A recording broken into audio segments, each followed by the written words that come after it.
Okay, come and get me. I'm Joe Carmichael, and we are here with some of the creative geniuses behind the world of Elio, Domi Shi, Magdalene Chafarian, and Mary Alice Drum. Thank you so much for being here. I really appreciate it. Saw the film yesterday. It was incredible. It really was just out of this world, and just, you know, my partner and I, we did shed a tear. We did. But I just want to say, you all have created this story that's sort of so magical and relatable for children and for grown-ups, by the way. But can you sort of talk about the process of constructing this world and some of the challenges you faced along the way of doing that? Yeah, I think when we started the film, we knew it was going to be a sci-fi adventure, and we looked to Pixar's already done two great films, WALL-E and Lightyear, and we wanted it to be a space we've never seen before. And I think when we started diving into the character of Elio and knowing it would be a wish fulfillment story for him, we kind of said, could it be a space we've never seen before? A really warm, wonderful place. But it was a really big technical challenge, right? Yeah. To create the Communiverse. It's one of the biggest sets we've ever created at Pixar. It's like 2 miles wide if it was in real life. And all these alien species, right? And so even Glorden is a great example. We wanted someone who's really scary, but also adorable. And so our production designer, Harley Jessup, really looked to deep sea creatures, microbiotic creatures like the tardigrade. And so kind of all of those things came together to create the Communiverse. Amazing. No, that's so good. I was going to say as well, watching the picture yesterday, there's something that really stood out to me was obviously all the kids really laughing, really enjoying it, having that sort of bounce and balance with the film. But what sort of touched me was when I was looking around, I was around a lot of the grown-ups, around a lot of the parents, and they were all shedding a tear. And they were very getting emotional and very sort of, they were touching something that was personal to them. So what I would love to ask with that is sort of, how did you find sort of creating the balance, you know, between a film for kids and for adults as well, you know, sharing that? What was that like?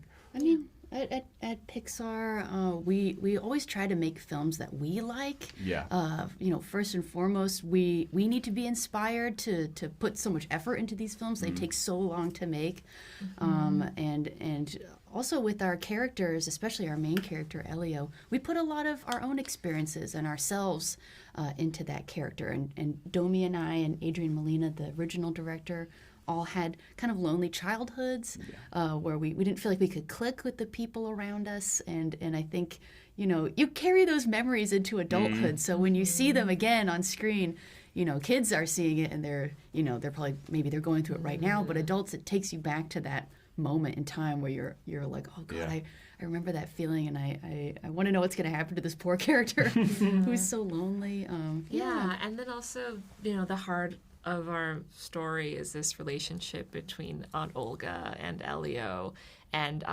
they start in conflict with each other. Elio feels like a burden to her, and that's what makes him feel unwanted on Earth. And Olga, you know, she's just trying her best. She didn't, you know, like she wasn't prepared to suddenly be a parent, and she just wants Elio to be okay, and maybe the best thing for him is to send him to this military summer camp. But both of them aren't able to communicate that they care about each other or want each other.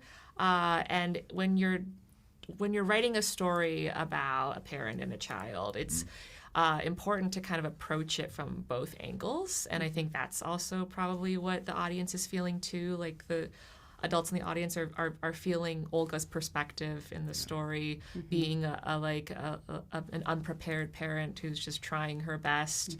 You know, from my experience working on Turning Red, which is another movie about a mother and daughter.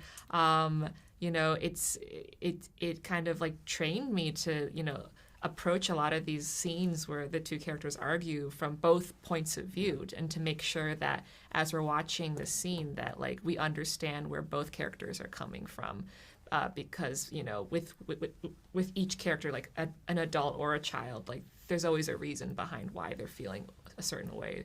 There's always like something underneath, like anger or frustration, Yeah, amazing. Yeah, no, completely agree. And I think just following on from that, the film, especially for me, I was very emotional. My partner was in tears. But I think, you know, the film deeply touches on that sort of theme of finding yourself, theme of belonging, you know, finding a place in the world. So, you know, were there moments, really, I think you might have touched upon that just now, you know, were there moments of your own childhood that sort of influenced the creative process when doing this, you know? Yeah, think kind of going back to that story of being that lonely, weird kid who's not clicking.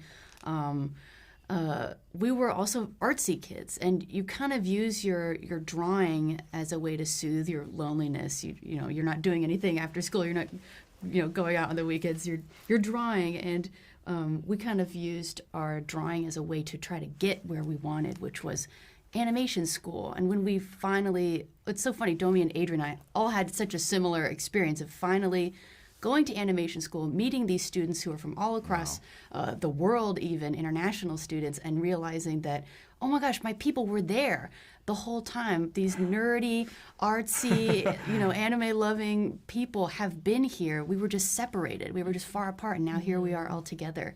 And that's kind of what Elio experiences with the Communiverse and with Glorden. They're from light years apart, but when they finally meet each other, they click. And that is something that I found very precious in my own life, to find friends who are different from me, but also kind of soulmates. I love that about their friendship. No, amazing. Thanks so much, guys. Well, that's everything from me. And thank you so much for your time. It's just been so wonderful to hear that. And guys, Elio is in UK cinemas, 20th of June. Be there, or they'll abduct you. Not literally. Okay, all right. Thanks so much, guys, for your time. Thank you. Thank you. Only theaters June 20th. Tickets available now.